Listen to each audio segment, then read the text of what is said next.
He didn't hesitate. One blow to my side and I dropped to the floor, choking on pain so sharp I couldn't breathe. I heard the crack before I felt it. My ribs gave way like glass. I lay there, gasping, clutching myself, staring up at the man who called himself my father. "You'll live," he sneered, wiping his hands like I was dirt he'd just cleaned off.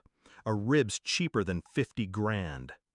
And then my mother's laugh, low, cruel, and satisfied. "Don't whine. Money isn't for garbage like you." That word, garbage, burned deeper than the broken bone.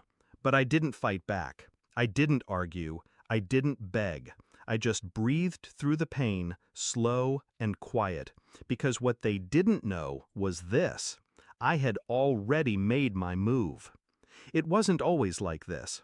There was a time I thought I had a family, a time I thought their love was real. When I was a kid, my father promised, "One day, son, you'll make me proud." I believed him. I chased approval like it was oxygen. But no matter what I did, it was never enough. My brother was the golden child, every failure forgiven, every mistake wiped clean. I was the afterthought, the shadow. And my mother, she didn't see me. She saw a disappointment she regretted giving birth to. So I worked, I saved. Every dollar I earned, I stacked away. Not for them, for me. For a future where I didn't need their approval, their money, or their twisted version of love. $50,000, my wedding fund, my escape, my start. And they wanted to steal it. The first sign came weeks ago. My brother called, pretending it was casual, joking about how expensive his life was getting. "You'll share some of that wedding fund, right? You don't really need it. Not like me." I laughed it off. I told him no. Then my mother cornered me in the kitchen. "Be reasonable. Your brother deserves the money more than you." Deserves? As if I didn't exist, as if my sacrifices, my savings, my future were already theirs to carve up. I thought maybe my father would stay out of it.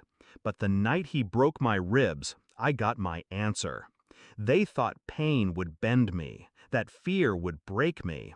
But what they didn't know was that while they were busy treating me like nothing, I'd already secured everything. 2 months earlier, I had moved the money, quietly. Not just the wedding fund, but something more. See, my father isn't half as smart as he thinks. I'd been watching him for years. His shady consulting jobs, his tax tricks, his gambling debt. And my mother, always in on it, laughing as long as the checks kept coming. I kept records, screenshots, bank transfers, photos of documents he left carelessly on the desk. Every lie cataloged, every dollar traced. I built a file thick enough to bury him. And I did. The night he broke me, I waited until the house was quiet.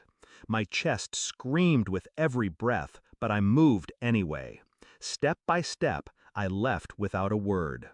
By morning, their bank accounts were frozen, every cent locked down by investigators, their debts exposed, their secrets spilling into the daylight. They didn't know I had already sent the files to the IRS, to the state, even to his precious golf buddies on the board of directors. My father's empire wasn't built on strength. It was built on lies. And lies crumble fast when you shine a light. This morning, my phone lit up with messages. Not from friends, not from family, from them. My mother's texts were frantic. "What did you do? The bank's saying there's a problem. Your father's furious." My brother called 12 times in an hour, voicemails full of rage and panic. And my father, he finally broke his silence. His message was simple: "You'll regret this." I smiled, because for the first time in my life, I wasn't afraid of him. He was afraid of me. By noon, the fallout began. His company suspended him pending investigation. Old partners distanced themselves.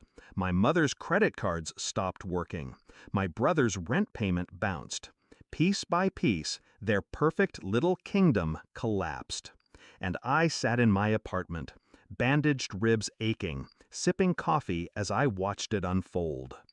Tonight, I got the call I was waiting for, a blocked number.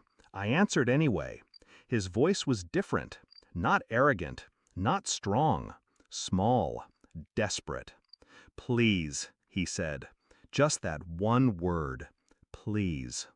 For years, I begged for approval. For years, I bled for scraps of affection that never came. Now, he was the one begging. I let the silence stretch. Then I whispered, calm and steady. "A rib is cheaper than 50 grand. Remember?" And I hung up. I don't know if I'll ever forgive what they did to me. I don't know if the cracks in my ribs will heal faster than the cracks they left in my heart. But I know this: they'll never touch me again. Not my money, not my future, not my life. They taught me I was nothing. Tonight, I proved I was everything they feared. And as I sit here, breathing through the pain, I realize something. They broke my bones. I broke their empire. And I'd make